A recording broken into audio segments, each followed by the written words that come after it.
5 taong gulang pa lamang si Eyo pero marunong na siyang magtimpla ng kape, magpainit ng sabaw at magwalis ng talye sa tapat ng kanilang barong-barong sa gilid ng palengke sa Tondo.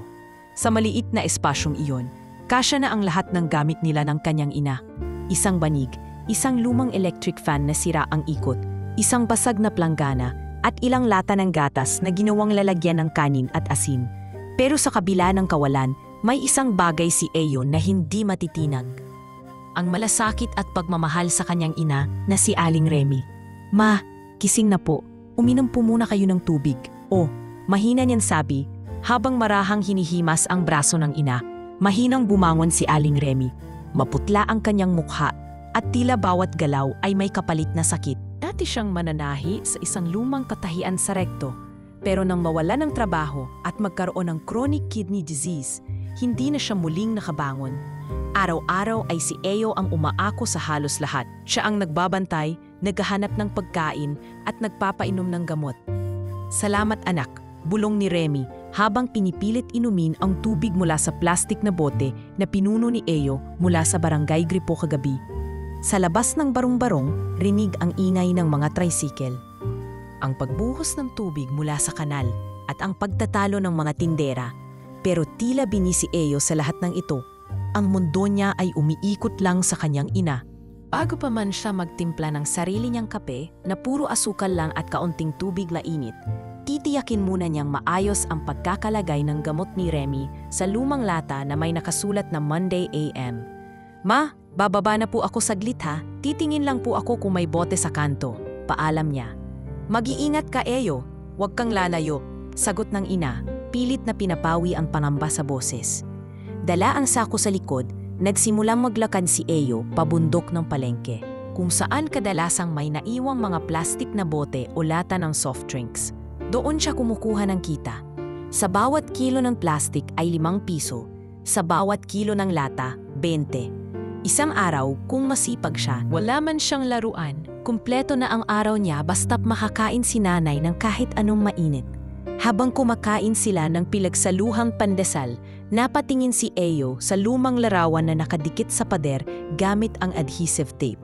Si Remy, hawak ang sanggol na si Eyo na may ngiting puno ng pag-asa. Minsan daw silang nangupahan sa maayos na lugar, kwento ng kanyang ina. Pero nang mawala ang trabaho ni Remy at tumaas ang gastusin sa gamot, tuluyan silang naitulak sa kalsada. "Minsan anak, may mga panahong hindi nating kontrolado ang buhay. Pero kahit kailan, hindi ko pagsisisihan na ikaw ang naging anak ko," wika ni Remy. Ngumiti lang si Eyo. Hindi niya lubos na naiintindihan ang ibig sabihin ng ina, pero alam niyang may sakit ito at kailangan niya itong bantayan palagi. Isang gabi, habang tulog si Remy, tahimik na binuksan ni Eyo ang notebook na pinulot niya sa basurahan ilang buwan na ang nakalipas. Bagamat may mantsa ng toyo at punit-punit ang ilang pahina, ito ang pinakamahalagang gamit niya. Dito siya nagsusulat ng mga salitang hindi niya masabi. Sinulat niya, "Ako po si Eyo. Marunong po ako magbantay, magluto, at hindi po ako magnanakaw. Kailangan ko lang po ng pera para sa gamot ng nanay ko. Baka po pwedeng magtrabaho kahit isang araw." Ginamit niya ang lapis na halos wala ng pambura.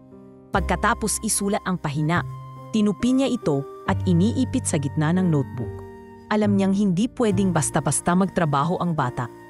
Pero sa mga kwento sa kanya ng mga tambay sa kalsada, meron daw building na malapit sa Divisoria na pagmamay-ari ng isang milyonaryo. Naririnig niya ang pangalan, Vergara Holdings. Ang sabi, maraming tao ang nag-a-apply doon. May mga lalaki na nakabarong, may mga babae na may make-up. Pero si Eyo, ang dala lang ay notebook at tinatay. Sa kanyang isip, kung totoo ang milyonaryo, baka pwedeng pakinggan siya nito. Hindi niya maintindihan kung ano talaga ang trabaho sa opisina, pero naiisip niya, baka pwede siyang maglinis ng mesa o magbantay ng pinto. "Ma, pag gumaling ka, ituturo ko sa'yo yung office ng mayaman." Sabi nila, ang taas daw ng building. Bulong niya habang kinakausap ang ina na mahimbing ang tulog. Kinabukasan, bago sumikat ang araw, isinuksok ni Eyo sa bulsa ang sulat sa notebook. Naglagay ng tinapay sa plastik at tahimik na lumabas habang hindi pagising ang kanyang ina. Sa kanyang puso, isang panalangin ang buo. Sana po makapasok ako, para po kay nanay. Sa bawat hakbang paalis ng barong-barong, kasabay ng hampas ng malamig na hangin, may dalang pangarap ang batang 5 taong gulang. Hindi niya alam kung paano siya tatanggapin sa mundo ng mga nakabarong. Pero alam niya kung bakit siya pupunta roon. Hindi para sa sarili, kundi para sa nag-iisang taong minahal siya sa kabila ng kahirapan, ang kanyang ina. Madilim pa ang paligid nang magsimulang maglakad si Eyo pakanluran ng Maynila. Bit-bit niya ang isang sirang backpack na may lamang pandesal, isang boteng tubig at ang pinakamahalaga sa lahat, ang kanyang notebook na nagsisilbing resume, panalangin at lihim na liham para sa kahit sinong taong maawa. Nagsimula siya sa paglalakad mula Tondo patungong Divisoria. Sapatos niyang sobrang lumanat, wala ng swela sa kaliwang paa. Sa bawat yapak sa kalsada, kabisado na ng balat niya ang init ng semento at lamig ng aspalto kapag umuulan. Pero ngayon, hindi siya inaalintana ng pagod. Parang may direksyon ang bawat hakbang niya. Parang may udyok ang bawat kilos. Sa kanyang isipan, paulit-ulit niyang binabanggit ang laman ng kanyang sulat. Ako po si Eyo, marunong po akong magbantay, marunong po akong magpainit ng tubig, hindi po ako magnanakaw. Isang piraso ng papel lang iyon para sa karamihan. Pero para sa kanya, iyon ang buod ng kanyang pagkatao. Iyon ang puhunan niya. At sa murang edad, iyon ang panlaban niya sa mundo. Pagsapit ng 7:00 ng umaga, narating na niya ang sentro ng Divisoria. Malayo pa, pero tanaw na niya ang mataas na gusaling salamin na may nakabold na pangalan sa itaas. Vergara Holdings, napakalaki ng building. Para itumpore sa mata ng 5 taong gulang.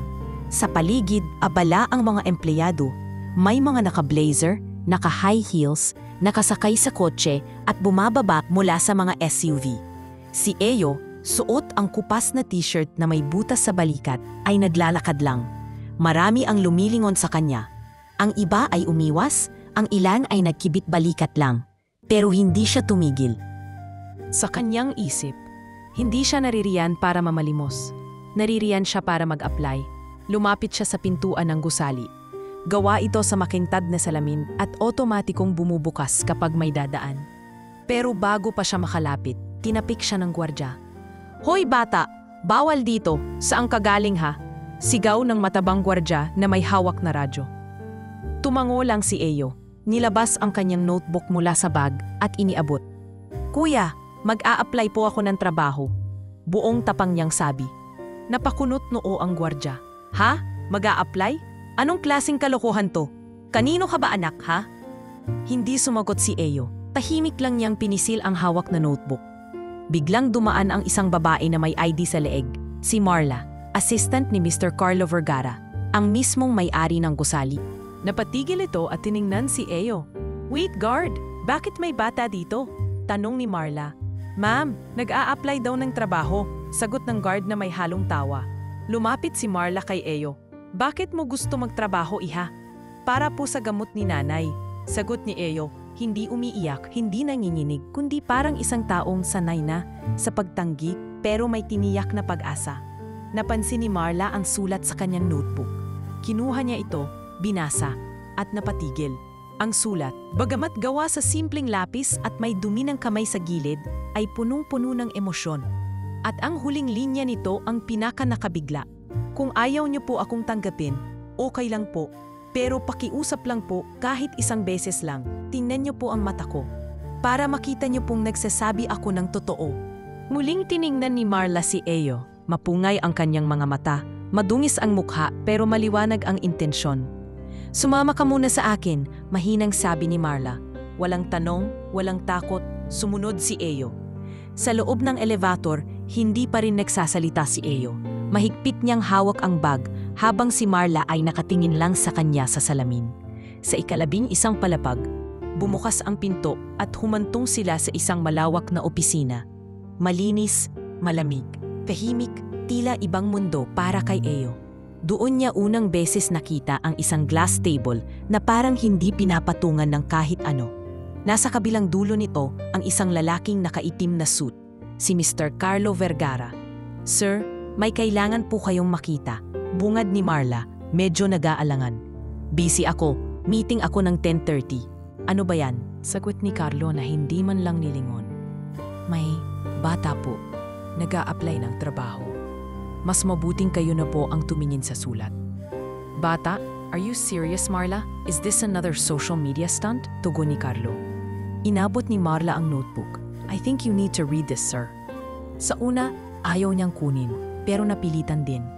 Binasa niya ang unang linya at bumigat ang kanyang mukha. Habang binubuklat ang mga pahina, dahan-dahan siyang napapatigil sa bawat pangungusap. Hanggang sa marating niya ang huling bahagi, ang linya tungkol sa mata.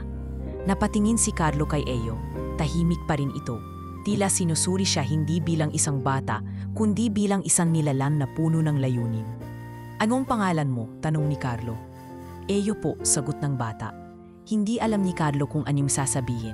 Hindi niya sanay kausapin ang mga bata, lalo na yung tulad ni Eyo, madungis, walang ID, walang credentials. Pero sa harap niya ay isang nilalang na hindi humihingi ng limos, kundi pagkakataon.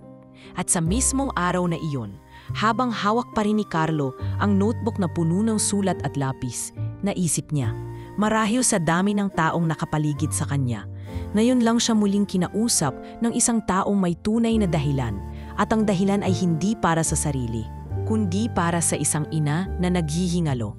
Hindi pa rin gumabalaw si Eyo habang nakatayo sa harap ng malawak na opisina ni Mr. Carlo Vergara. Parang lanliliit siya sa gitna ng napakalamig na silid. Aircon na walang patid, marmol ang sahig at puro salamin ang mga dingding. Kahit ang mesa ni Mr. Carlo ay yari sa salamin, kasing kinis ng tubig at walang bakas ng kalat. Sa loob-loob niya, para siyang pumasok sa isang mundo na hindi siya nababagay. Pero hindi siya nagpakita ng alinlangan.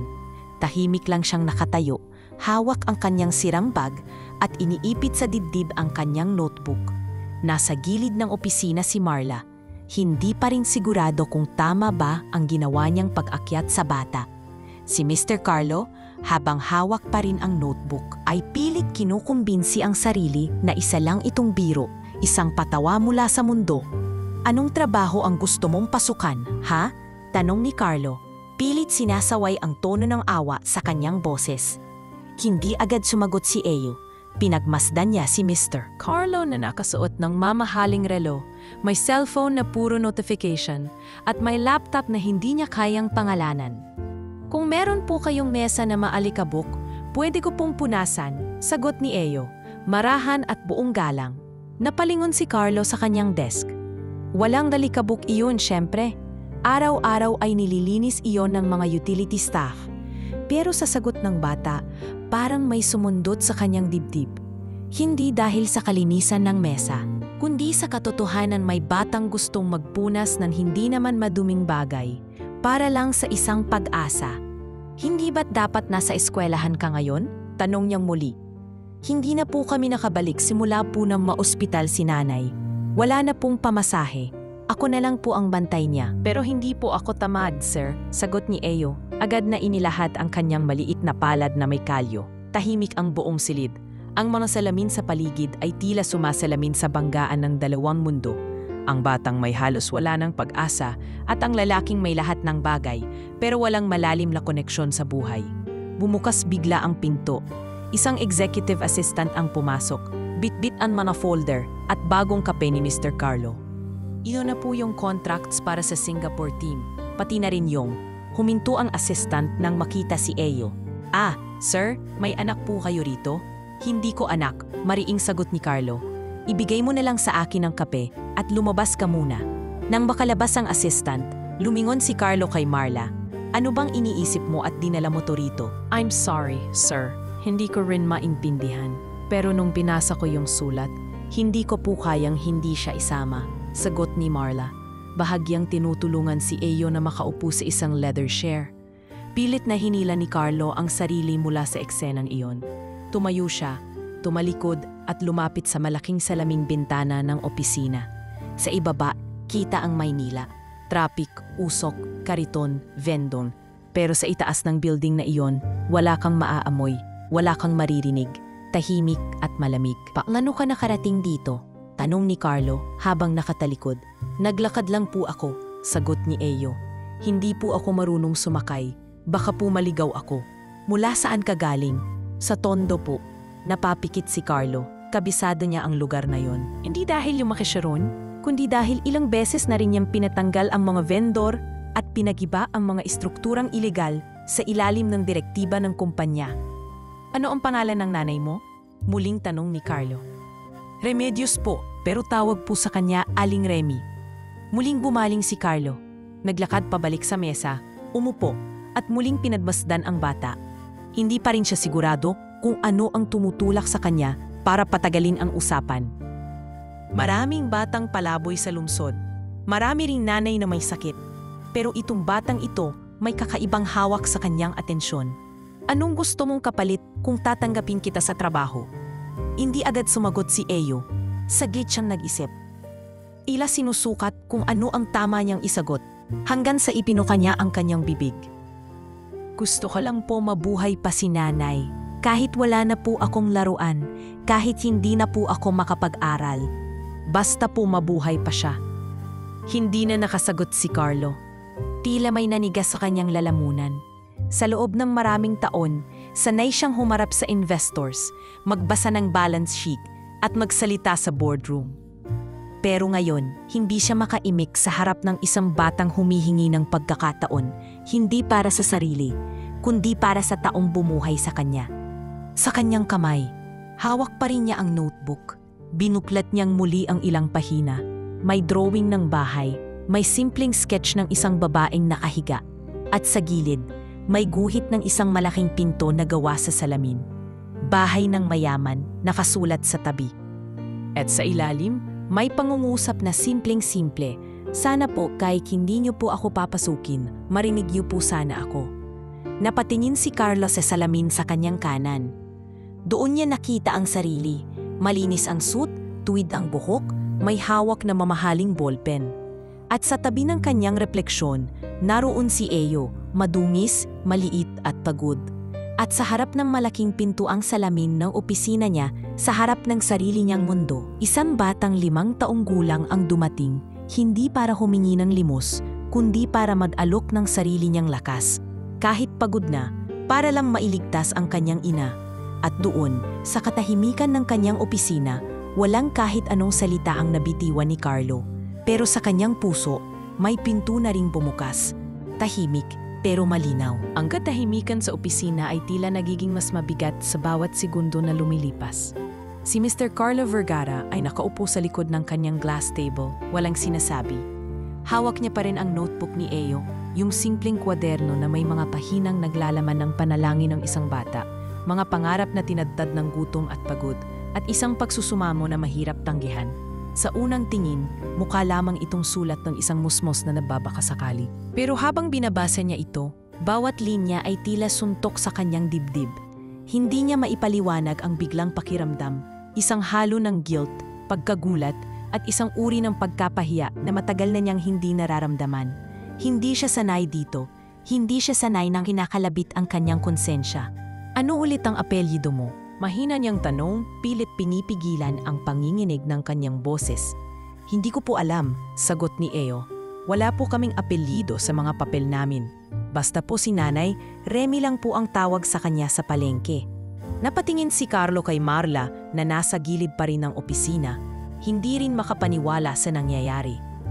Pa-verify sa HR kung may dating empleyado sa patahian natin na Remedios, mga year 2010 pataas. Pa-double check kung may record, utos ni Carlo. Hindi na naghihintay ng sagot. Noted po sir, sagot ni Marla at agad lumabas ng opisina. Naiwan silang dalawa sa loob ng silid. Si Eyo ay nakaupo pa rin sa leather chair. Banayad ang paghinga pero nakatitig ng diretsyo sa kanya. Hindi siya takot, hindi rin siya nanginimik. Parang alam niyang may karapatan siyang naroon kahit pabagahe lang ng tindahan at plastik ang laman ng kanyang bag. Alam mo ba kung sino ako? Tanong muli ni Carlo. Sinusukat ang kabuuan ng bata sa kanyang harapan. Tumango si Eyo. Kayo po yung may-ari ng building. Sabi po ng mga tambay sa palengke, milyonaryo daw po kayo. Kayo po ang boss ng mga tao sa loob. Anong iniisip mo nang pumasok ka rito? na baka po may mesa kayong gusto linisin. O kaya, pwede po akong magbantay sa pinto kung wala po kayong guard. Hindi ko po kailangan ng maraming pera. Konti lang po, panggamot lang po ni nanay, diretsong sagot ng bata. Umikot si Carlo sa kanyang kinauupuan at tinungo ang malaking salaming pader ng opisina. Nakita niya ang refleksyon ng sarili, matikas, bihis, maayos. Sa likod naman, ang bata, madungis, payat at tila sa murang edad ay ginibana ng mundo. Ang larawang iyon ay tila pinturang kumakalmot sa kanyang kaluluwa. Naalala niya tuloy ang kanyang kabataan. Isang panahong halos ikamatay ng kanyang ina ang kakulangan sa gamot para sa diabetes nito. Iyon ang naging dahilan kung bakit siyang nagpursigi. Hindi na muling maranasan pa ang gutom o sakit ng kanyang mahal sa buhay. Pero sa proseso ng kanyang paghangat, nakalimutan niyang may mga tulad nila Eyo na naiwan sa likod. Nakalimutan niyang minsan na rin siyang nangarap na may kamay na aabot mula sa taas upang hilahin siya pataas. At ngayon, siya ang taong nasa taas at may isang munting kamay na humihiling ng habag. "Gusto mo ba akong tulungan?" tanong ni Carlo. Tinig niya'y mababa pero buo. Tumango si Eyo. "Opo, sir. Hindi ko alam kung anong trabaho ang kaya mong gawin sa isang opisina tulad nito. Wala kang ID, wala kang resume at saglit siyang tumigil. Mas marami sa mga tao ko ang hindi ko na nga matandaan ang pangalan kahit araw-araw kong kasama. Pero ikaw, Eyo, ikaw hindi kita malilimutan." Napabuntong hininga si Carlo. "Hindi ko alam kung anong dapat kong gawin. Pero ang isang bagay na sigurado ako, hindi kita pwedeng palayasin lang yon." Lumapit siya sa bata at sa unang pagkakataon sa loob ng matagal na panahon, yumuko siya. Hindi lang bilang tagapagpatakbo ng kumpanya, kundi bilang tao. Bilang anak din ng isang ina. Tinitigan niya si Eyo. "Ihahatid kita pauwi." Napakunot noo si Eyo. "Hindi po ba ako tatanggapin?" "Hindi ko sinabing hindi. Pero ngayon, mas importante pang makita ko ang nanay mo," sagot ni Carlo. Lumabas silang dalawa sa opisina at sa lobby ay napatigil ang mga staff sa kakaibang tagpo. Si Mr. Carlo Vergara, mahigpit ang hawak sa balikat ng isang batang marungis at tahimik, habang ang bata ay ilaw walang tamalay-malay sa bigat ng reputasyon ng kasama niya. Paglabas ng building, tinawagan agad ni Carlo ang kanyang driver at pinasundo ang sasakyan. Hindi pa rin makapaniwala ang mga tauhan ng gusali. Ang milyonaryong dati ay kilalang malamig sa mga empleyado, na yon ay naglalakad sa tabi ng isang batang hampas lupa. Habang nasa sasakyan, tahimik si Eyo. Pinagmamasdan lang niya ang loob ng kotse. May TV, may malamig na tubig, may upuang parang kama. Ang lambot po ng upuan, bulong niya, parang kama sa ospital. Napalingon si Carlo. "Ganon ba kalambot ang kama ng nanay mo sa ospital?" "Hindi po, sa banig lang po siya sa bahay. Pero kung makakabili po ako ng gamot, baka hindi na po siya mangisay gabi-gabi," simpleng sagot ni Eyo. At doon habang umaandar ang sasakyan pabalik sa barong-barong sa Tondo, tuluyan nang napaluhod ang damdamin ni Carlo. Wala pa siyang ginagawa, pero pakiramdam niya ay huli na siya. Parang masyado siyang naging abala sa sarili para mapansin ang totoo. Na sa bawat gusaling itinatayo niya, may mga bahay na nabuwag. Sa bawat milyon na kinita niya, may mga batang walang ni piso. At ngayon, nakaupo sa tabi niya ang isa sa kanila na hindi humingi ng awa kundi ng pagkakataong magtrabaho. Pero sa araw na iyon, nagsimula ang pagbagsak ng kanyang katahimikan. At nagsimula rin ang kwento ng isang batang may dalang mundo sa likod ng kanyang notebook. Habang binabagtas ng itim na SUV ni Mr. Carlo ang makitid at masikip na mga kalye ng Tondo, naramdaman ni Eyo ang malamig na aircon na tila ba unang beses siyang nalanghap. Tahimik siyang nakaupo, pero ang mata niya ay palingalinga sa paligid ng sasakyan, sa mga buton, ilaw at mga bagay na ngayon niya lang nakita ng malapitan. Hindi siya makapaniwala na ang taong nakausap niya kanina na akala niya ay itataboy siya palabas, ay kasama na niya ngayon pauwi. Si Carlo naman ay nakatingin sa labas ng bintana. Hindi dahil interesado siyang makita ang paligid, kundi dahil ayaw niyang mapansin ni Eyo na muli na namang naninikip ang kanyang dibdib. Hindi ito dahil sa sakit, kundi sa damdaming pilit niyang itinatanggi. na sa lahat ng narating niya sa buhay, wala siyang kayang ipagmalaki kung hindi siya marunong lumingon sa mga taong naiwan sa ilalim. Ilang minuto pa at huminto na sila sa gilid ng isang barong-barong malapit sa drainage canal. Mabilis na bumaba si Eyo at tinuro ang maliit na pintuan na yari sa pinagtagpi-tagping yero at trapal. Nandyan po si nanay. Wala pa po siyang kain ngayon kasi yung pandesal po kaninang umaga. Yun na lang po yung natira namin. Paliwanag ng bata habang kinakatok ang pintuan. Nag-aalangan si Carlo. Hindi pa siya kailanmang nakapasok sa isang tahanang ganito. Pero pinilit niyang ngumiti kahit pilit at tumango kay Eyo. "Pwede ba akong pumasok?" tanong niya. "Opo, pero pasensya na po kung mabaho. May tagas po kasi sa kanal sa likod," sagot ni Eyo. Binuksan ni Eyo ang pintuan at agad sumalubong ang amoy ng lumang tela, gamot at maruming tubig. Sa gitna ng loob, isang babaeng nakahiga sa banig, payat at maputla, ang dahan-dahang bumaling sa kanila. Kahit anong pagkukunwari, hindi maitatanggi ang sakit sa kanyang katawan. Ang mga mata niya ay tila walang lakas, pero agad itong napuno ng kaba nang makita ang estrangherong lalaki sa likod ng anak. "Eyo, sino yan?" mahinang tanong ni Remy. Pilit bumabangon kahit nanginginig ang katawan. "Siya po ang nagbasa ng sulat ko." Sabay lapit ni Eyo sa ina, hawak pa rin ang kanyang notebook. Si Carlo ay nanatiling tahimik sa loob ng ilang segundo. Hindi niya alam kung paano siya magsisimula. Parang kahit anong sabihin niya ay kulang o hindi akma. Pero may isang bagay siyang naramdaman habang tinitingnan ang babae. Isang matandang alaala na halos nalimutan na niya. "Remedios?" tanong niya. Halos hindi makapaniwala. Tumango si Remy, bagamat nahirapan siya. "Opo, kayo po si Carlo Vergara," sagot niya. Napabuntong hininga si Remy at napatingin sa anak. "Anak, kilala ko siya. Dati siyang nakatira sa likod ng compound namin sa Sampaloc. Yung nanay niya, si Aling Letty, lagi kong tinutulungan tuwing sinusumpong ng hika." "Carlo, ikaw ba talaga yan?" Hindi agad nakasagot si Carlo. Parang may kumalabog sa puso niya. Hindi niya maalala agad ang detalye, pero biglang bumalik sa kanyang alaala ang larawan ng isang babaeng nag-aabot ng pinapay sa kanilang pintuan at may batang babae na may panyo sa ulo na madalas makita sa tapat ng patahian. Siya pala iyon, bulong niya sa sarili. Siya pala yung laging nasa bahay tuwing may sakit si nanay. Umupo siya sa isang lumang silya sa loob ng barong-barong. Hindi niya ininda ang amoy. Hindi niya pinansin ang alikabok o ang langaw na dumadapo sa maliit na plastik ng tubig sa gilid. Ang nakita niya lang ay isang ina na nagsakripisyo at isang anak na lumapit sa kanya para sa kabutihang hindi kailanman niya maibabalik. "Eyo," mahina niyang sabi, "alam mo ba na minsan ang nanay mo ang tumulong sa nanay ko? Kapag inaatake si nanay sa hika, siya ang tumatakbo para mag-abot ng nebulizer.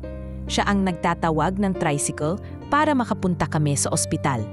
Tiningnan siya ni Eyo, tila naguguluhan pero interesado. "Talaga po?" "Oo, kung hindi dahil sa nanay mo, baka hindi ako nakatapos ng eskwela. Na yun ko lang naalala." Napaluha si Remy. "Wala naman akong hinihingi. Ang importante noon, mabuhay ang anak ko at ngayon, siya naman ang gumagawa ng paraan para sa akin. Pasensya na, Carlo. Hindi ko ginusto na ganito ang abutin namin." Tumayo si Carlo at lumapit sa banig. Dahan-dahan niyang hinawakan ang kamay ni Remy. Hindi niya inisip kung madumi ba ito o tuyo.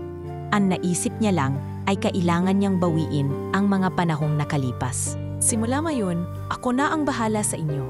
Dadalhin kita sa ospital. Ipagagamot kita. Hindi dahil naahawa ako, kundi dahil utang ko ito sa inyo at kay iyo." Hindi na nakasabot si Remy. Mula sa kanyang mga mata, unti-unting bumagsak ang luha. Si Iyo ay napaupo sa tabi niya. Hawak pa rin ang notebook na ngayon ay basa na ng pawis, ulan at luha. "Sir," mahinang tinig ni Remy, "ang hiling ko lang, kahit ako mawala, huwag niyong pabayaan si Iyo." Napalunok si Carlo. Hindi niya masagot agad, pero tumango siya. At sa loob ng puso niya, isang pangako ang nilikha. Hindi lang dahil sa utang na loob, kundi dahil nakita niya kay Iyo, ang batang minsan na rin siyang naging siya. Isang batang walang laban sa buhay, pero may busilak na puso. Habang pataalis sila sa barong-barong para isakay si Remy patungong ospital, mahigpit ang hawak ni Eyo sa kamay ng kanyang ina at sa kabilang kamay niya ay mahigpit ding hawak ni Carlo. Sa mata ng mundo, isa lang itong eksena ng pagtulong. Pero sa puso ni Carlo, ito na ang simula ng kanyang pagbawi, hindi lang sa mag-ina, kundi sa sarili niyang pagkatao. Bumuhos ang malakas na ulan sa Maynila pagsapit ng hapon. Ang langit ay kulay abo at bawat patak ng ulan ay tila sumasabay sa bigat ng araw na iyon. Sa loob ng pribadong ospital sa Maynila, sa isang silid na may puting kurtina at malamig na ilaw, naroon si Aling Remy, nakahiga sa ospital bed, nakakabit ang swero sa kanang braso at mahina ngunit payapa ang paghinga. Sa gilid ng kama, nakahupo si Eyo, hawak ang maliit na plastic bag na naglalaman ng panyo, tinapay, at isang rosaryong bigay ng kapitbahay. Suot niya ang pinakabago niyang damit, isang lumang polo na isinuot niya lamang tuwing may misa o kung kailan nila iniisip na baka may mangyaring mahalaga. Sa kabilang bahagi ng silid, nakatayo si Carlo. Hindi siya sanay sa ganitong mga lugar, lalo na kung hindi siya ang pasyente o ang pangunahing bisita. Pero sa pagkakataong ito, hindi siya naroroon para sa sarili. Naroroon siya para sa isang pangako at isang desisyong unti-unti nang binubuo sa kanyang isip. "Kamusta po ang pakiramdam ninyo, Tita Remy?" tanong ni Carlo habang marahang lumapit. Napangiti si Remy kahit manghina. "Parang bumalik po ako sa dati kong katawan. Ang luwag po ng dibdib ko. Siguro po dahil malamig dito sa kwarto. O baka dahil sa gamot." "Hindi po gamot yon, ma," sabat ni Eyo. "Binigyan ka lang po ni Kuya Carlo ng mabuting kama." Tumawa si Remy, mahina ngunit totoo. "Salamat, Carlo. Hindi ko inaasahan na darating ka sa buhay namin sa ganitong paraan." Tahimik na tumango si Carlo. "Dapat ako ang humihingi ng tawad. Noon pa man pala, kayo na ang isa sa mga tumulong sa pamilya ko. Ang totoo, hindi ko naalala agad. Pero nang makita ko ang anak ninyo, parang binalikan ako ng lahat." Nagpahinga muna si Remy at muling pumikit. Hindi na niya kayang panatilihin dising ang mga mata niya. Pero kahit nakapikit, alam niyang ligtas ang anak niya. Sa unang pagkakataon, naramdaman niyang may pag-asa si Eyo na mabuhay ng higit pa sa kung anong kayang ibigay ng isang basurang lungsod. Habang abala ang nurse sa pagsasaayos ng dextrose at pagkuha ng vital signs ni Remy, tinawag ni Carlo ang kanyang driver sa labas ng silid. "Pauwiin mo na muna ang sasakyan. Magpapatila ako ng ulan." "Sir, sigurado kayo? Baka mabasa kayo?" tanong ng driver. Tumango si Carlo. "Ayos lang. May taxi naman kung kailangan." Saka, hindi ko problema ang ulan ngayon. Pagkabalik sa silid, lumapit siya kay Eyo na tahimik pa ring nakaupo sa tabi ng ina. "May gusto ka bang kainin?" Umiling ang bata. "Busog pa po ako. May tinapay pa po ako sa bag. Gusto niyo po?" Mumiti si Carlo. "Hindi na, salamat. Pero gusto ko sanang malaman kung anong pangarap mo, Eyo." Saglit na natahimik ang bata. Parang hindi niya alam kung ano ang ibig sabihin ng tanong. O marahil, hindi niya sanay na tanungin siya ng ganun. "Gusto ko po sanang maging doktor. Para po kay nanay. Pero sabi ni nanay mahal daw po ang mag-aral ng ganun. Kaya ayos na po siguro ako kahit janitor. Basta po malapit ako sa ospital." Hindi agad nakasagot si Carlo. Nakatitig lang siya sa bata at sa mumunti nitong panaginip. Isang batang hindi mangangarap ng yaman o sariling bahay, kundi ng simpleng trabaho kung saan pwedeng makalapit sa gamutan. At sa puso nito, malinaw. Lahat ay kinabukasan, pagputok ng araw, ipinatawag niya ang kanyang personal nurse na si Liza, isang veteranong nurse na may puso sa kawanggawa. "Liza," wika niya, habang nakaupo sa coffee shop malapit sa ospital. "Kailangan ko ng nurse na personal na magbabantay kay Remy. Gusto kong bantayan siya araw-araw, siguraduhin hindi siya napapabayaan." "Sir, regular nurse or private nurse rate?" "Private. Sagot ko lahat. Gamot, tang dialysis, pati maintenance. Gusto kong maisalba ang buhay ng babaeng yon, hindi lang para sa kanya, kundi para sa anak niya. May utang ako." Tumango si Liza, ngunit may agam-agam. Sir, hindi po biro ang ganitong commitment. Sigurado po ba kayo? Hindi lang ako sigurado.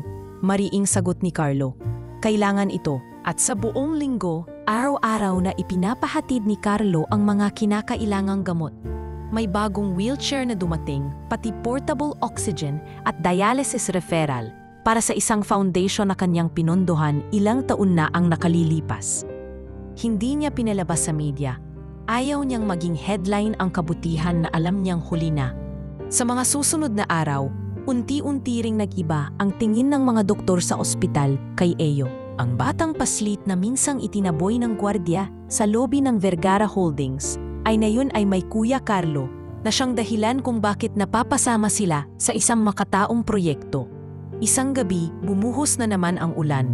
Pero ngayon, sa loob ng ospital, hindi na kailangan ni Eyo ng plastic para hindi mabasa. May sariling kumot ang kanyang ina. May mainit siyang sabaw sa tray. At sa silid, may katahimikan na hindi dulot ng kahirapan kundi ng pag-asa. Ma, bulong ni Eyo habang inaayos ang kumot ng ina. Di ba po sabi niyo, wala nang himala sa panahon na yon? Pero sa tingin ko po meron pa. Ngumiti si Remy kahit may oxygen tube sa ilong. Meron anak, pero hindi ito himala. Taho lang to na hindi nakalimot. Habang pinapanood ni Carlo ang eksenang iyon mula sa pintuan, hindi niya mapigilang mapaluha. Hindi dahil sa awa, kundi dahil sa isang bagay na matagal nang nawala sa puso niya, ang kababaang loob. At ang muling pagtuklas na may halaga pa rin pala ang pagtulong, lalo na kung walang kamera, walang anino, walang kapalit. Sa gabing iyon, habang humuhuni ang ulan sa labas, tahimik na isinulat ni Carlo sa kanyang telepono ang isang mensahe para sa legal department ng kanyang kumpanya. Kailangan nating gumawa ng paraan para mabigyan ng medical trust fund ang mga katulad ni Remedios. Hindi ito corporate move. Personal ko tong proyekto. Tawagin nating Project Eyo. Hindi na siya kailangang tapikin ng mundo para matutong lumuhod. Minsan, isang batang may notebook lang ang kailangan para maibalik ang puso ng isang taong matagal nang naging bato. Lumipas ang mga linggo na naging bahagi na ng araw-araw na buhay ni Carlo ang pagbisita sa ospital. Tuwing madaling araw, bago pa man siya pumasok sa kanyang opisina sa Vergara Holdings, dumadaan muna siya sa maliit na panaderya sa gilid ng Maynila upang bumili ng paborito ni Eyo, mainit na pandesal. Hindi ito mamahalin, hindi rin ito espesyal sa mata ng marami. Pero kay Carlo, ito ang simbolo ng munting galak sa isang batang hindi humihiling ng laruan o gadget, kundi ng mainit na tinapay para sa agahan ng kanyang ina.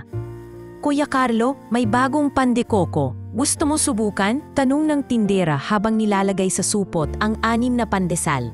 Hindi na, pandesal lang. Yan ang gusto ng bata. Sagot ni Carlo at marahang ngumiti. Sa kanyang sasakyan, habang hawak ang supot ng tinapay, naiisip niya ang mga pag-uusap nila ni Eyo. Sa edad ng bata, hindi mo aakalain na ang iniintindi nito ay hindi kung anong karton ang susunod sa TV, kundi kung kailan muling manghihina ang kanyang ina. Ang simpleng tanong ni Eyo sa kanya noong isang linggo ay paulit-ulit pa ring tumutunog sa kanyang isip. Kuya Carlo, kapag po ba namatay ang isang nanay, may trabaho po ba ang anak? Hindi siya agad nakasagot noon. Dahil kahit milyonaryo siya, hindi siya kailanman handa sa tanong na yon. At hanggang ngayon, hindi pa rin siya makahanap ng sagot. Pagdating niya sa ospital, nadatnan niyang gising si Remy. Nasa wheelchair ito, sinisikap tumayo kahit may kahinaan pa. Katabi niya si Liza, ang nurse na inatasan niyang personal na tumutok sa kalagayan ng ginang. Magandang umaga, Carlo, ang bati ni Remy habang pinipilit ngumiti. Asensya na't ito lang ang ayos ko. Walang problema, Tita Remy, sagot niya habang inilalapag ang supot ng pandesal sa lamesita. Bumili ako ng paborito niyo ni Eyo. Nasa gilid ng kwarto si Eyo, nakaupo sa sahig habang nagdodrawing sa notebook. Nang marinig ang boses ni Carlo, agad itong tumayo at lumapit. Kuya Carlo, amoy ko palang alam ko ng pandesal yan. Tuwang-tuwa niyang sambit habang kinuha ang supot at iniabot kay nanay. Umupo si Carlo sa tabi nila at pinanood ang munting agahan ng mag-ina. Si Remy ay marahan lang kumain. Halata pa rin ang pagod sa kanyang mukha. Pero malinis na ang kutis niya, may konting kulay na sa pisngi at hindi na naghahabol ng hininga tulad ng dati. Si Eyo naman, habang kumakain, ay hindi mapigilang magsalita.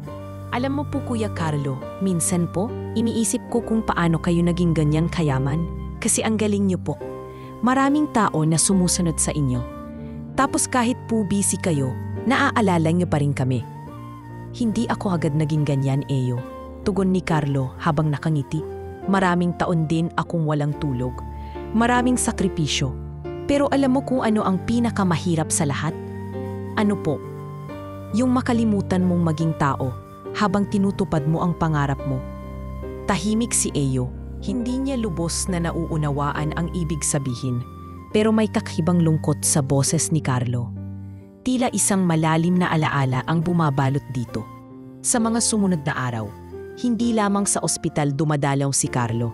Palihim din niyang pinupuntahan ang eskwelahang malapit sa barangay ni Eyo. Doon, kinausap niya ang principal at guidance counselor tungkol sa posibilidad na maipagpatuloy ni Eyo ang kanyang pag-aaral sa ilalim ng scholarship. Hindi po kami tumatanggap ng bata sa kalagitnaan ng taon, paliwanag ng principal. Pero sa sitwasyon po niya, kung may sponsor, maaari po naming isingikit sa remedial class. Gagawin ko ang lahat ng requirements. Sagot ko lahat ng gastos, damit, gamit, tuition, allowance, mariing tugon ni Carlo. Pero gusto ko po, walang espesyal na pagtrato sa kanya. Gusto kong ituring siya tulad ng ibang bata. Pagbalik na sa ospital, hindi niya agad sinabi ang plano. Pinagmasdan niya lang si Eyo habang nagbabantay sa ina, nilalagay ng maayos ang mga gamot sa kahon at sinusulat sa notebook kung kailan ito iinumin. Eyo, tawag ni Carlo. Anong ginagawa mo? Ginagawa ko pong listahan ng gamot ni nanay kasi minsan po nakakalimutan ko kung umaga o gabi dapat inumin. Kinuha ni Carlo ang notebook at binasa. Ang mga letra ay hindi pantay, may mali-mali sa spelling, pero malinaw ang intensyon. Sa likod ng listahan, may drawing muli si Eyo ng isang mas malaking ospital at isang baang nakaputing damit na may hawak na stethoscope. Bakit mo ito dinrawing? Tanong ni Carlo. Yan po ako. Gusto ko pong maging doktor, tugon ng bata. Para po makabawi ako sa mga doktor na tumutulong sa amin. Tsaka po para kahit wala na si nanay, may maitutulong pa rin ako sa ibang nanay. Tumalikod si Carlo. Hindi niya pinakitang pinunasan niya ang gilid ng kanyang mata. Isa lamang itong bata. Pero para sa kanya, para bang ang bawat salita nito ay sinasadya ng langit para ipaalala kung anong uri ng tao ang dapat niyang maging muli. Nang gabing iyon, habang pauwi si Carlo sa kanyang kondo sa Makati, dinala niya sa isip ang eksenang iyon. Ang simpleng pandesal sa lamesa, ang notebook na puno ng listahan at drawing, ang batang mas pinipiling bumawi kaysa sumuko. At nang makarating siya sa kanyang silid, humarap siya sa salamin, pinitigan ang sarili. Hindi ang negosyante, hindi ang milyonaryo, kundi ang dating batang umiiyak din sa ospital noon habang hawak ang kamay ng ina. Minsan, ang muling pagtuklas ng sarili ay hindi nakukuha sa mga libro o meeting. Minsan, dumarating ito sa anyo ng isang batang may paboritong tinapay. At sa mga susunod na araw, habang si Remy ay unti-unting lumalakas at si Eyo ay mas lumalapit sa pangarap na muling makapag-aral, may isa pang taong nagbabago, si Carlo. Hindi sa yaman kundi sa puso. Ang paboritong pandesal na minsang kinain sa kalsada, nayo'y tinikman sa loob ng isang silid ng pag-asa. At sa bawat kagat nito, may panibagong pangakong binubuo. Habang papalapit ang Disyembre at nagsisimula ng magpalit ng hangin sa lungsod, napansin ni Carlo ang mas lalong lalim ng kanyang pag-iisip tuwing gabi. Sa kabila ng mga tagumpay sa negosyo, mga kontratang nilagdaan, mga proyektong na-ilaunch at milyon-milyong pisong pumasok sa kanyang kumpanya, ang tumitibok sa puso niya ay hindi na stock price o boardroom report. Ang laman ng kanyang gabi ay ang tanong na hindi niya matanggal sa isipan. Sino nga ba talaga si Remy sa buhay ko noon? Matagal na niyang narinig ang pangalan nito mula pa nang dinala ni Eyo ang notebook niya sa opisina. Ngunit hindi pa niya tuluyang nabubuo ang larawan ng nakaraan. Alam niyang pamilyarang pangalan, pamilyarang mukha, pero parang may kulang isang bahagi ng kanyang alaala na pilit nagtatago. Isang araw, habang nasa loob siya ng kanyang opisina, pinatawag niya si Marla at inutusan itong maghanap ng mga lumang record mula sa mga empleyado ng isa sa kanyang mga subcontracting garment factory na nagsara mahigit 10 taon na ang nakalilipas. Hanapin mo ang pangalan ni Remedios. Baka nasa payroll noong 2011 hanggang 2014. Dati raw siyang mananahi sa isa sa mga planta natin sa Staana, utos ni Carlo habang nakasandal sa leather chair. Opo sir, ipagpapadouble scan ko na rin sa archives department. Pero medyo matagal to, lumang taon na po yun, sagot ni Marla. Habang naghihintay ng resulta, hindi mapigilan ni Carlo ang sarili. Kinausap niya ang kanyang driver na si Mang Ruel, na dati ring taga Sampaloc gaya niya, upang sumama sa kanya sa dati nilang inuupahang compound. Sir, sigurado po kayo? Hindi niyo na rin binabalikan ang lugar na yon sambit ni Mang Ruel habang minamaneho ang SUV.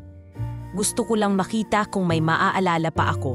Gusto kong buuin ang mga bagay na hindi ko maintindihan sa ngayon. Pagdating nila sa lumang compound, wala na halos ang mga orihinal na bahay. Ang ilang dating apartment ay ginawang tindahan. May mga bagong pader, bagong gate, pero may ilang lumang mukha pa rin siyang nakilala. Tulad ni Aling Marita, dating kasera ng kanyang yumaong ina. Nao, Carlo? Carlo Vergara? Bulalas ni Aling Marita, halos hindi makapaniwala habang hawak-hawak ang walis tingting.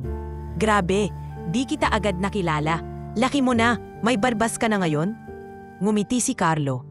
Aling Marita, kayo pa rin palang nandito. May tatanong po sana ako. Ano yun, iho? Naalala niyo po ba si Remy? Si Remedios? Yung babaeng tumutulong minsan kay nanay tuwing sinusumpong ng hika? Ay oo, si Remy. Ay naku, mabait yon.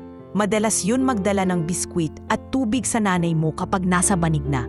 Mag-isa rin yun noon, parang ulila na rin. Yung anak niya, si Eyo, di ba? Ay, pero noon ay wala pa siyang anak. Bata pa rin siya noon. Biglang tumama ang manasalitang iyon kay Carlo. Mag-isa rin yun noon. Kaya pala hindi niya agad maalala ng buo. Dahil noong panahong iyon, abala siya sa sariling laban. At si Remy ay laging nasa gilid, tumutulong pero hindi humihingi ng kahit ano kapalit.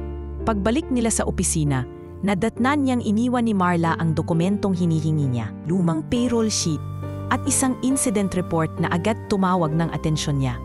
Remedios S. de la Cruz, terminated 2014 due to allegations of pilferage.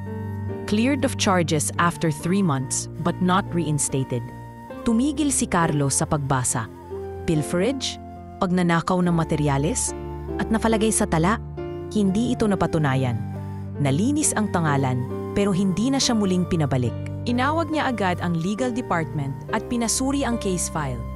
Ang supervisor na nagreklamo noon ay isang dating line manager na tinanggal din sa kumpanya dahil sa multiple counts ng harassment. Hindi siya makapaniwala. Isang ginang na tumulong sa kanyang ina na nagsikap sa trabaho ay nawalan ng pagkakakitaan dahil sa maling akusasyon. At higit sa lahat, sa sarili niyang kumpanya itong nangyari habang siya'y abala sa pag-akyat sa tagumpay. Kinabukasan, dinala ni Carlo ang folder at binisita si Remy sa ospital. Nakaupo ito sa wheelchair, inaayos ang buhok ni Eyo habang nagsusulat sa isang bagong notebook na regalo ng nurse. Remy, wika niya, mahina ang boses, puno ng hiya. Napatingin si Remy, bahagyang nagulat. Oh Carlo, napadalaw ka. Tahimik niyang iniabot ang folder. Ito yung mga lumang record ng employment mo. Gusto ko lang malaman mo, nalaman ko na ang totoo. Nagtaka si Remy. Binuklat niya ang laman, binasa ang report at unti-unting namutla ang kanyang mukha. Naalala ko to, bulong niya. Sinabi nilang ako raw yung kumuha ng mga tela. Pero hindi ako yun. Wala akong dalang kahit ano noon. Hindi ko nga alam kung paano mangupit sa inventory. I know, at gusto kong humingi ng tawad. Hindi ko man direktang ginawa sa'yo, pero sa ilalim ng pangalan ko nangyari ang lahat. Kaya ngayon, babawi ako. Carlo, hindi mo kailangang. Pero gusto ko, kailangan kong gawin to. Para sa'yo, para kay Eyo, at para na rin sa batang sarili ko na minsang tinulungan mo ng walang kapalit. Hindi na nakasagot si Remy. Tumingin siya kay Eyo na tahimik na nakikinig sa tabi. Anak, bulong niya, mabait talaga ang taong yan, noon pa man. Ngumiti si Eyo at marahang tinapik ang braso ni Carlo. Kuya Carlo, gusto niyo po bang isama ko sa drawing ko? Gumagawa po ako ng superhero. Napatawa si Carlo. Superhero? Anong pangalan ko? Bossman, sabay tawa ng bata. At sa silid na yon, habang umaagos pa rin ang alaala ng lumipas, tuluyan ng natuldukan ang isang tanikala ng pagkakait. Hindi na ito tungkol sa kawanggawa. Hindi na ito tungkol sa utang na loob. Isa na itong pagbawi ng dignidad at pagsisimula ng panibagong kabanata sa pagitan ng isang milyonaryo, isang ina at isang batang may puso ng ginto. Sa wakas, bumuo si Carlo ng sagot sa tanong niya. Sino si Remy sa buhay ko? Isang paalala na kahit ang mabubuting gawa ng isang tao sa katahimikan ay kayang lumipad pabalik kahit taon na ang lumipas. Ilang araw matapos ang pagbabalik-tanaw ni Carlo sa nakaraan, tila mas naging determinado siya sa kanyang layunin na maibalik ang dignidad ni Remy at ang kinabukasan ni Eyo. Ngunit isang bagay pa ang nagpapalalim sa kanyang pakiramdam. Isang piraso ng alaala na nananatiling nawawala. Alam niyang may kulang pa. May hindi pa nabubuo sa kanyang isip at alam niya kailangan niya itong hanapin hindi lang para kay Remy kundi para rin sa sarili niya. Isang Sabado ng umaga habang maaga pa ang araw, muling bumalik si Carlo sa dating barong-barong ni na Remy at Eyo. Bagamat bakante na ito at hindi na tinitirhan simula nang isugod sa ospital si Remy, hiniling ni Carlo sa barangay na wag munang gibain ang lugar. May dala siyang 2 staff mula sa maintenance team ng kanyang kumpanya at ilang gamit para sa paglilinis. Pagpasok niya sa loob ng barong-barong, naramdaman niya ang malamig na hangin galing sa butas sa bubong. Pamilyar pa rin ang amoy ng kahapon, amoy ng luma ng alikabok at ng luha ng mga panahong walang-wala. Mula sa gilid ng pader, may naiwan pang ilang gamit, isang basag na salamin, isang patay na electric fan, at ang kahong yari sa karton na pininturahan ng asul. Hinawi niya ang mga lumang gamit at doon niya nakita ang isang maliit na kahon na yari sa plastik. May takip ito at sa ibabaw ay may nakasulat sa lumang pentel pen, "Sa mahal kong anak." Binuksan ni Carlo ang kahon. Nandoon ang ilang lumang larawan. Karamihan ay faded na, pero isa sa mga ito ang agad niyang kinuha. Isang litrato ng isang babae at 2 bata. Ang isa ay mukhang si Remy, mas bata, nakangiti at may hawak na sanggol. Sa gilid ng litrato, may batang lalaking tila pamilyar ang mata, kumunot ang kanyang noo. Pinunasan niya ang larawan at sinipat itong mabuti. Sa likod ng litrato, may sulat kamay. "Salamat sa lahat, Aling Letty. Hindi ko po kayo makakalimutan." Tumigil ang mundo ni Carlo. Si Aling Letty ang kanyang ina. Hindi siya makapaniwala. Ang larawang hawak niya ngayon ay hindi lang simpleng alaala. Ito ay patunay na mas matagal at mas malalim pala ang koneksyon nila ni Remy. Hindi lang pala minsan silang nagkasama. Hindi lang pala isang pasulput-sulput na tulong ang naibigay ni Remy noon. Minsan na pala itong naging tunay na bahagi ng kanilang pamilya. Kinabukasan, muling bumalik si Carlo sa ospital. Bitbit niya ang larawan, inilagay niya ito sa simpleng frame. Nang pumasok siya sa kwarto, nadatnan niyang tulog si Remy, habang si Eyo ay abalang nagsusulat muli sa kanyang notebook. Lumapit siya sa bata. "Eyo, may gusto akong ipakita sa'yo." Pinakita niya ang litrato. Napanganga si Eyo. "Si nanay yan, at ako po yung baby." Ngumiti si Carlo. "Alam mo ba kung sino tong kasama niya?" Tiningnan ni Eyo ang larawan. "Hindi ko po kilala." "Yan ang nanay ko," sagot ni Carlo habang dahan-dahang naupo sa silya. "At tingin ko, matagal na pala kaming magkaibigan ng nanay mo." Nagising si Remy sa tinig nila. Nang makita ang hawak ni Carlo, napaluha siya. "Saan mo nakuha yan?" "Sa luma ninyong bahay. May iniwan kang alaala na akala ko'y tuluyan nang nawala."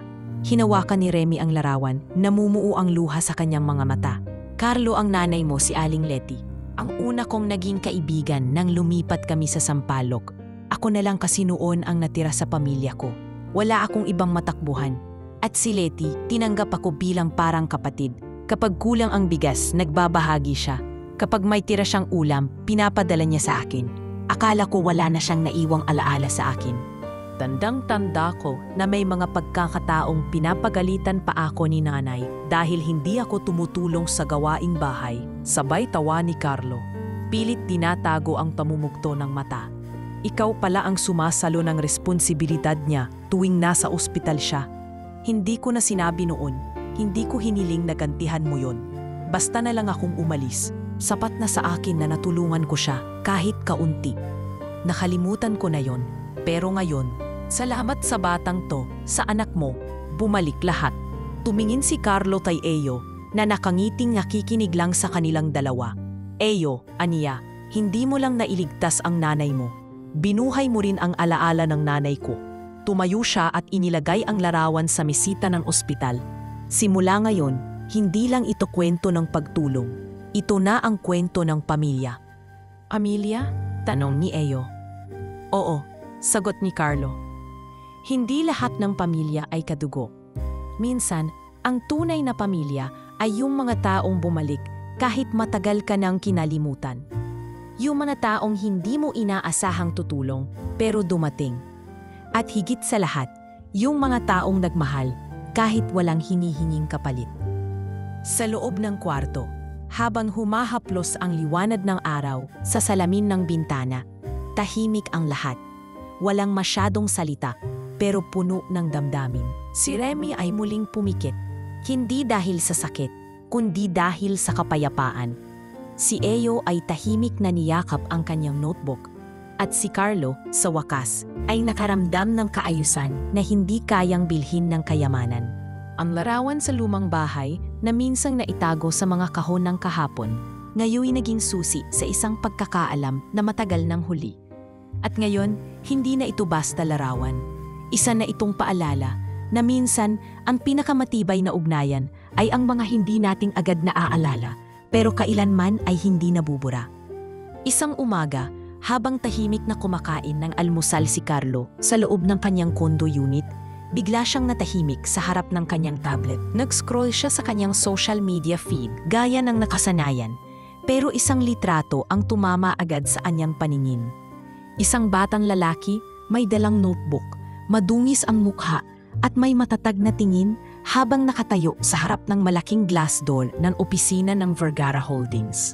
Sa caption ng post, nakasulat, "Bata sumugod sa opisina ng milyonaryo at nag-apply ng trabaho para sa ina niyan may sakit. Gusto lang niya mabuhay si nanay." Hindi na kailangan pang isipin ni Carlo kung sino ang nasa litrato. Si Eyo yon. Noong araw na dumating ito, dala ang sulat na gumising sa puso ng kanyang pagkatao. Hindi niya alam na may nakakuha ng litrato sa labas ng gusali.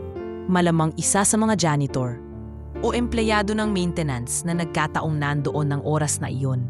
Hindi pa man umaabot ng 1 oras ang post, mahigit 300,000 shares na ito. At padami ng padami ang mga komento. Sana lahat ng bata may ganyang tapang at pagmamahal sa magulang. Nasaan ang kumpanya? Sana tinulungan nila. Nakakaiyak naman to. Sana makilala natin yung batang yan. Pinatayo ni Carlo ang tablet. Pinikit niya ang mga mata at marahang huminga. Hindi niya pinayagan ang kahit sino mula sa kumpanya na i-post ang kwento ni Eyo. Nais niya itong panatilihing pribado. Hindi dahil ikinahihiya niya, kundi dahil ayaw niyang gawing poster child ng kawanggawa ang bata. Para sa kanya, mas mahalaga ang katahimikan ng pagtulong. Maya-maya, nagring cellphone niya, si Marla. "Sir, nakita niyo na po ba yung viral post?" "Si Eyo po yun, trending na. May mga taga-media na nagtatanong kung pwede raw bang ma-interview ang bata. Walang lalabas, walang magi-interview. At huwag mong gagamitin ang pangalan ng kumpanya natin para sumakay sa kwento." Mariing sagot ni Carlo, "Pero sir, good PR po ito." Ito ang hindi tungkol sa PR. Ito ang tungkol sa buhay ng isang bata na hindi dapat ginagawang show para lang magmukha tayong mabuti.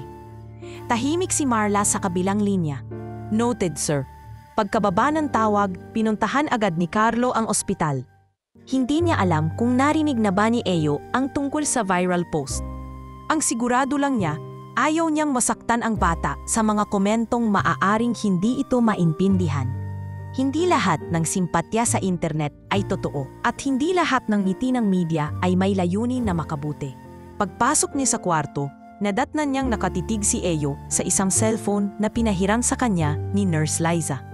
Nasa screen ang litrato niya habang pinapakita sa kanya ng nurse ang trending post. "Kuya Tarlo, ako po ito. Tignan mo po, ang daming nagla-like, ang daming may gustong tumulong." Ang daming may emoji na puso. Hindi makasagot si Carlo. Napansin niyang hindi pa lubos na nauunawaan ng bata ang bigat ng sitwasyon. Sa isip ni Eyo, masaya lang siyang napansin ng mga tao. Pero sa mundo ng mga matatanda, alam ni Carlo kung gaano kabilis mabaligtad ang simpatya at kung gaano kabagsik ang mga mata ng publiko sa pagkukulang. Umupo siya sa tabi ni Eyo. "Gusto mo ba talaga maging kilala, Eyo?" tanong niya. Nag-isip ang bata. "Hindi ko po alam. Pero kung makakatulong po ito kay nanay, okay lang po sa akin." Napabuntong hininga si Carlo. Minsan kasi kahit gusto nating tumulong, may mga tao rin na ginagamit ang kwento natin para sa pansariling interes. Ayoko mangyari yun sa'yo. "Bakit po?" tanong ni Eyo masinsinan ang tingin. "Hindi ba po masaya kapag maraming gustong tumulong?" "Masaya, oo. Pero mas masaya kung ang pagtulong ay hindi kailangang isigaw. Dahil ang tunay na pagmamalasakit, anak, hindi kailangan ng palakpakan." Pumasok si Remy sa usapan. Mahina ang boses pero malinaw ang punto. "Tama ang kuya mo, anak. Minsan hindi lahat ng matunog ay totoo. Hindi lahat ng kumakalat ay maganda. Mas importante pa rin ang katahimikan." Tumango si Eyo. "Opo, dahil sa sobrang bilis ng pagkalat ng post, lumapit ang ilan NGOs at foundations kay Carlo upang makipag-collaborate. Gusto ng ilan na dalhin si Eyo sa TV, sa radyo, sa mga campaign na tumutulong sa mga batang mahihirap. Pero sa bawat alok, isa lang ang sagot ni Carlo. Pasensya na, hindi for sale ang dignidad ng batang yon. Gayunman, nagdesisyon siyang gamitin ang pangyayaring ito upang gumawa ng isang proyekto sa loob ng kanyang kumpanya. Isang programa na magbibigay ng tulong sa mga batang kagaya ni Eyo nang hindi kailangan ng publicity. Pinatawag niya ang kanyang executive committee sa isang closed-door meeting.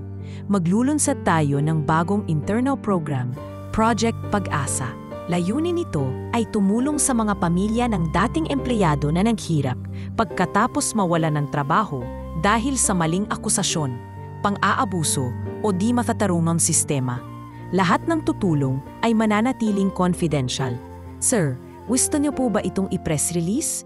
tanong ng isa sa mga senior PR head. "No, ayoko ng headline. Gusto ko ng resulta." At sa ilalim ng Project Pag-asa, si Eyo ang naging unang honorary employee. Pinangalanan ang kanyang posisyon na Community Child Support Advocate, isang titulo na hindi kailangan ng diploma, pero may opisyal na sweldo, allowances para sa edukasyon at medical assistance para sa magulang. Sa unang sweldo ni Eyo, habang hawak ang sobre na may pangalan niya sa itaas, napangiti ito at agad na iniabit sa ina. "Ma, sa'yo po ito. Ako po ang nagtrabaho. Kinuha po nila ako bilang adbukado. Di ko po alam kung anong ibig sabihin nun, pero basta po may sweldo." Napatawa si Remy. "Anak, ibig sabihin yan, pinakinggan ka nila. Tumatayo ka para sa ibang bata rin na tulad mo." Sa labas ng ospital, habang tinatanggal ang tart na may logo ng Project Pag-asa, ahimik na pinagmamasdan ni Carlo ang magina. Hindi niya kailangan ng balita para maramdamang tama ang ginagawa niya. Hindi niya kailangang marinig ang palakpak ng mundo. Ang mahalaga, narinig niya ang hinaing ng isang batang nag-apply ng trabaho at hindi niya binaliwala. At sa gitna ng mundong puno ng noise, nagdesisyon siyang kumilos sa katahimikan. Sa isang mundo ng viral posts, may batang hindi lang napansin, kundi minahal, pinakinggan, at binigyan ng bagong simula. Lumipas ang 2 linggo mula nang mag-viral ang litrato ni Eyo. Ngunit kahit na humupa na ang init ng social media, hindi pa rin humuhupa ang tahimik na pagbabago sa buhay ng mag-ina. Sa ospital, si Remy ay unti-unting lumalakas. Sa tulong ng patuloy na dialysis at gamot, bumabalik na ang kulay sa kanyang mukha. Si Eyo naman ay tila mas naging masigla. Hindi dahil sa atensyon ng publiko, kundi dahil nararamdaman niyang may kinabukasan na siyang matatawag na kanya. Ngunit sa bawat pag-angat, laging may aninong sumusunod. Isang hapon, habang abala si Eyo sa pagguhit sa bagong sketchpad na binili ni Carlo para sa kanya, may bumisita sa ospital. Isang lalaking nasa mid-50s. May tikas pa rin sa katawan, ngunit may halatang kaplastikan sa ngiti. May hawak siyang brown envelope at may bitbit na folder. Magandang hapon po, bati ng lalaki. Andito po ba si Ginang Remedios de la Cruz? Napalingon si Remy na nakaupo noon sa wheelchair habang si Eyo ay biglang naging tahimik. Parang may malamig na hangin na dumaan sa kwarto. Bakit ninyo po siya hinahanap? Tanong ni Nurse Liza na siyang naka-duty noon. Ako po si Mr. Rolando Iniego. Dati akong supervisor sa planta sa Staana. May dala po akong importanteng papeles na kailangang pirmahan ni Ginang Remedios. Nang marinig ni Remy ang pangalan, nanlaki ang kanyang mga mata. Halos agad siyang napakapit sa armrest ng wheelchair. Hindi siya makapagsalita. Halatang kilalang-kilala niya ang lalaki. Hindi kita inaasahang makikita pa, bulong ni Remy. Halos hindi makatingin ng diretso sa lalaki. Bakit naman Remy? Matagal na tayong hindi nagkikita. At ngayon, sikat ka na. Ikaw ang bata sa social media na gustong-gustong tulungan ng lahat. Ngisi-ngisi si Mr. Iniego habang pinapahira ng tissue ang kanyang pawisang noo. Anong kailangan mo? Tanong ni Carlo, na bagong dating at nakita ang kakaibang tensyon sa kwarto. Nagulat si Iniego sa presensya ni Carlo. Sir Carlo, hindi ako alam na nandito kayo. Ako po si Rolando, dati ninyong line supervisor sa planta. Matagal na po akong hindi nakikipag-ugnayan. Pero ngayon, may konting bagay lang po sana akong gustong ayusin. Inaalap mo ba ng insurance claim si Remy? Malamig na tanong ni Carlo. Oo, sir. Ganito po kasi yun. Matagal ko na pong hawak ang mga papeles ni Ginang Remedios. Dati po kasi may nakapending na workers. Compensation claim siya. At dahil nagkaroon ng publicity itong kaso niya ngayon, baka pwede nating ayusin. At may maliit lang po akong share. Konti lang naman sir, para sa pagproseso ko. Share? Matalimang tingin ni Carlo. Para saan? Kumbaga, dahil ako ang nagsimite nun sa HR, ako po sana ang magfa-facilitate. Maliit na porsyento lang naman po. 50-50. Tulungan lang, ngisi ni Iniego. Uminit ang tainga ni Carlo. Hindi siya makapaniwalang may lakas ng loob ang taong ito na lumapit matapos ang lahat ng ginawa noon kay Remy. Naalala niya ang report mula sa HR. Si Iniego ang pasimuno ng maling akusasyon ng pilferage. Siya ang dahilan kung bakit natanggal si Remy. Siya ang dahilan kung bakit bumagsak ang buhay ng isang pamilyang matino at tahimik. At ngayon, heto siya. Gamit ang publicity ng isang batang inosente para manlamang muli. Alam mo ba kung anong kasalanan mo? Malamig ang tinig ni Carlo. Halos hindi na napigilan. Sir, negosyo lang po, wala pong personalan. Hindi negosyo ang buhay ng tao, Iniego. Hindi ito kontratang pwedeng pirmahan, i-abandon, tapos i-rescue kapag trending na. At lalong hindi pwedeng gawing puhunan ang kwento ng isang ina na halos mamatay na dahil sa kasinungalingan mo. Napaatras si Iniego, napansin niyang naglabas ng telepono si Carlo. Tatawagan ko ang legal team ko. Alam mo bang may criminal liability ang ginagawa mo ito ngayon? Extortion, falsification and even fraud from your past record. Maghanda ka. Ano po, sir, baka pwede nating pag-usapan? Wala tayong pag-uusapan. Pumasok ang 2 security personnel mula sa ospital. Tinawag ni Liza matapos mapansin ang tensyon. Sir, papalabasin na po ba natin ito? Tumango si Carlo. At pakisiguradong hindi na siya makakalapit muli sa alinmang pasilidad na konektado sa Vergara Group. Gusto kong makasuhan siya sa lalong madaling panahon. Habang hinahatak palabas si Iniego, pilit pa rin nitong sinisigaw. Lahat kayo ganyan, aakyat lang kapag may kamera. Pero pag walang nakatingin, pare-pareho lang kayo. Ngunit walang sumagot sa kanya. Sapagkat ang katahimikan ng kwarto ay napalitan ng bigat at determinasyon. Si Carlo, bagamat nagnangalit ang dibdib, ay marahang lumapit kay Remy at tinapik ang balikat nito. Pasensya ka na, hindi ko agad nalaman. Kung alam ko lang noon pa, wala ka namang kasalanan, Carlo. Sagot ni Remy, ginawa ko lang noon ang kaya ko, pero natakot ako. Akala ko wala na akong karapatan. Salamat at bumalik ka. Umupo si Eyo sa tabi ng ina, sabay sabing, "Ma, hindi na po tayo magpapaloko ulit. May Kuya Carlo na po tayo. At saka, may tapang na rin po ako." Ngumiti si Remy, pinisil ang kamay ng anak. Oo anak, at ngayon wala nang makakapagpabagsak sa atin. At sa oras na iyon, muling nakatayo ang dignidad ng mag-ina. Hindi dahil sa social media, hindi dahil sa awa ng iba, kundi dahil sa isang taong may puso at sa isang batang hindi sumuko. Ang kontrabida ay lumabas. Pero ang kwento nila ay patuloy na tumatayok. Sa halip na masira, mas tumibay. At sa bawat pagkakatok ng panibagong pagsubok, handa na sila. Dahil ngayon, hindi na sila mag-isa. Lumipas ang isa pang buwan at tuluyang nailipat si Remy sa isang home-based care setup na isinagawa sa tulong ni Nurse Liza at ng medical staff ng ospital. Araw-araw, dinadalaw siya ng nurse. At lingguhan naman ang dialysis sessions na inaasikaso ng Project Pag-asa, ang programang pinondohan ni Carlo. Hindi pa rin ganap na magaling si Remy, pero sapat na ang kanyang lakas upang muling makatawa, makalakad ng kaunti sa bakuran, at magluto paminsan-minsan ng pinakbet, paborito nilang ulam ni Eyo. Habang unti-unting bumabalik ang katahimikan sa kanilang araw-araw, isang espesyal na araw ang dumating.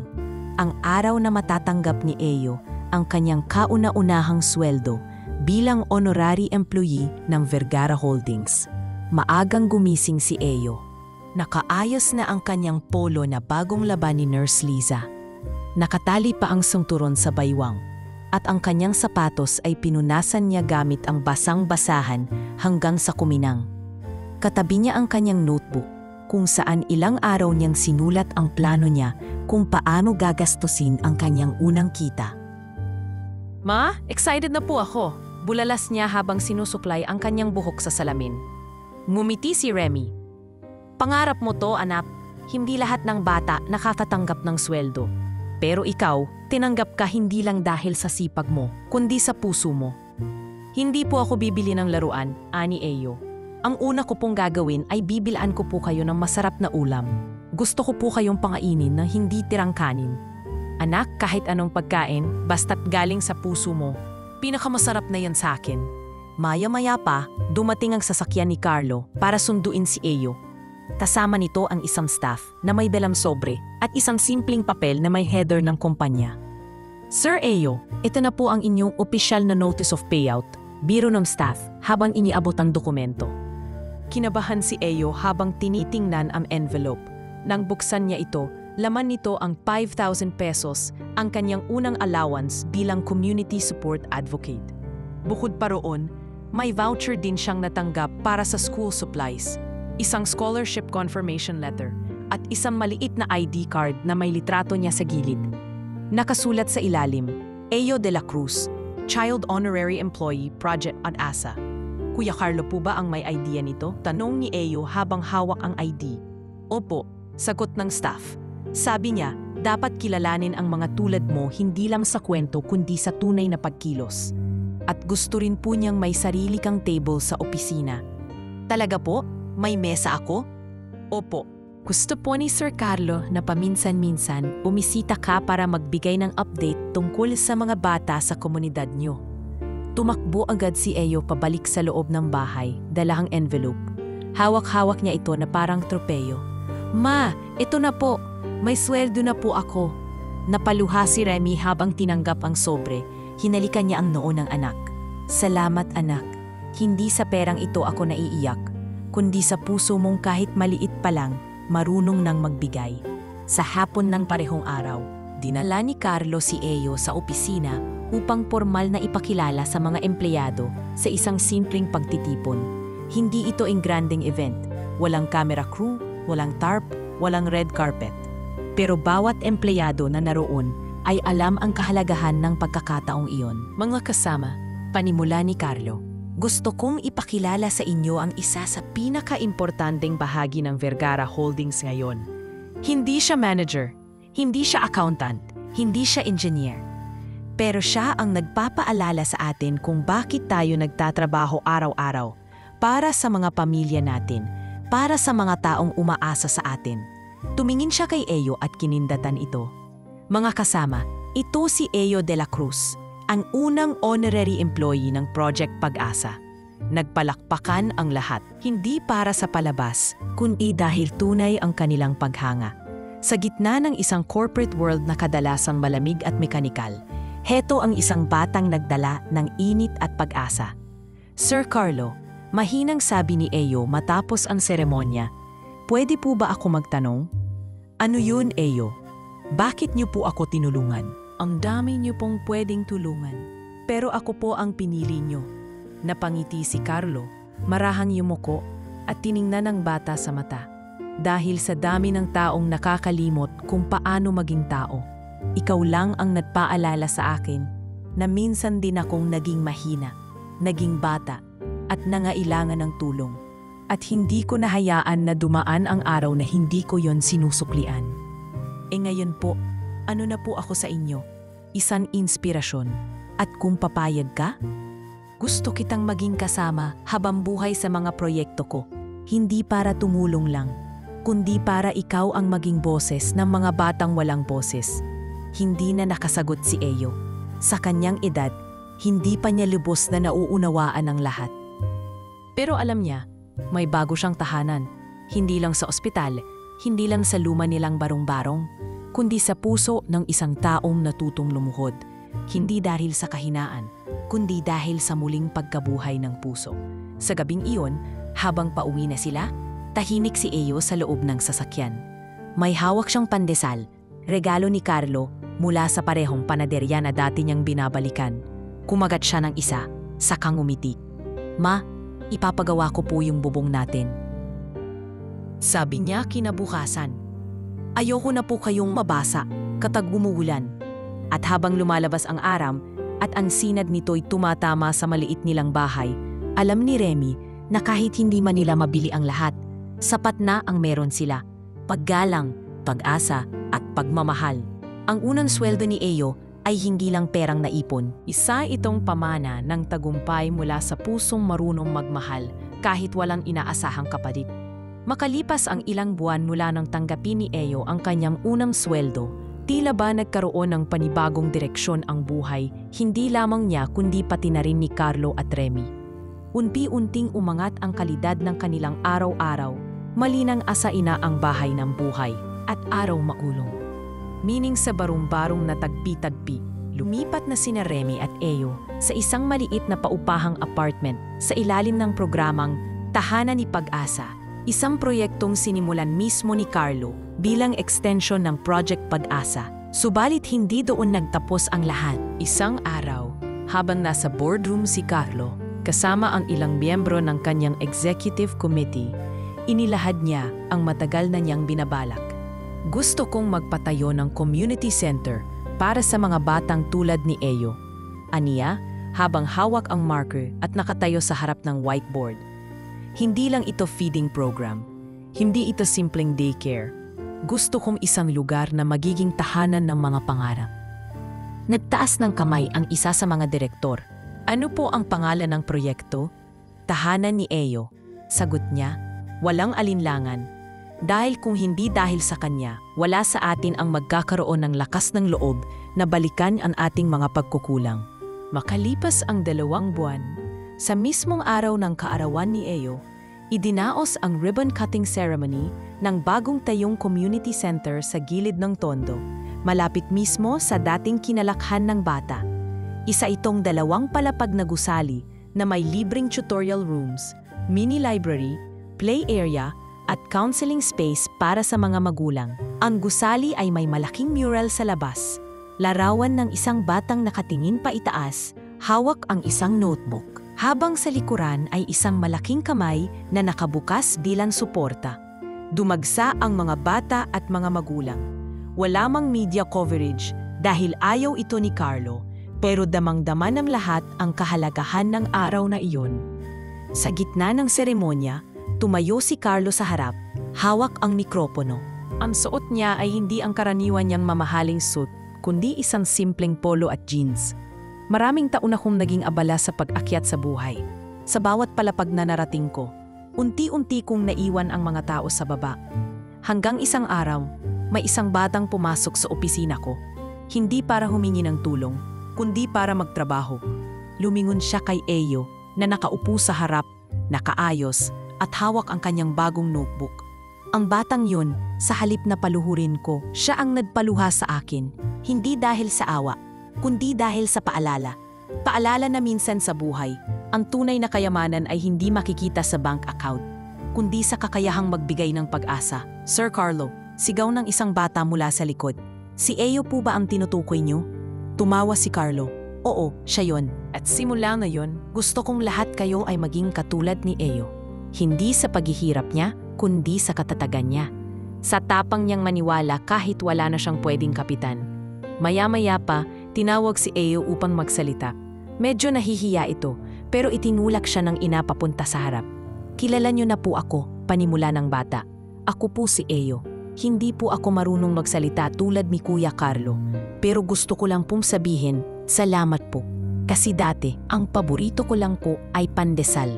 Pero ngayon, ang paborito ko na po ay tuwing umaga. Kasi alam kong gigising ako sa bahay na hindi butas ang bubong. At may nanay akong hindi na umiiyak gabi-gabi. Naiyak ang ilang magulang sa crowd. At si Carlo, tahimik lang na nakatayo, pinagmamasdan ang batang dati paslit na walang sapat na salitang mabigkas, na yon ay tumatayo sa entablado. Hindi bilang tampulan ng awa, kundi bilang simbolo ng pagbangon. Kinagabihan, habang sila Remy, Eyo at Carlo ay magkakasamang kumakain sa simpleng handaan sa loob ng center, isang tahimik na sandali ang sumingit sa gitna ng tawanan. Carlo, ani Remy, hindi ko alam kung paano kita mapapasalamatan. Walang kailangang magpasalamatan.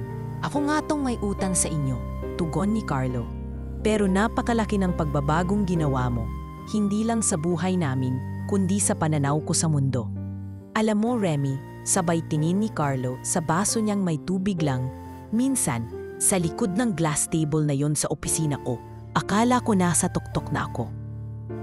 Pero sa totoo lang, isa pala akong taong nakatago sa salamin. Nakikita ang lahat pero walang nararamdaman. Si Eyo ang bumasag sa salamin na yon. Napatawa si Remy. Mukhang kailangan nating lagyan ng kurtina ang lamesang yon. Hindi na, sabi ni Carlo.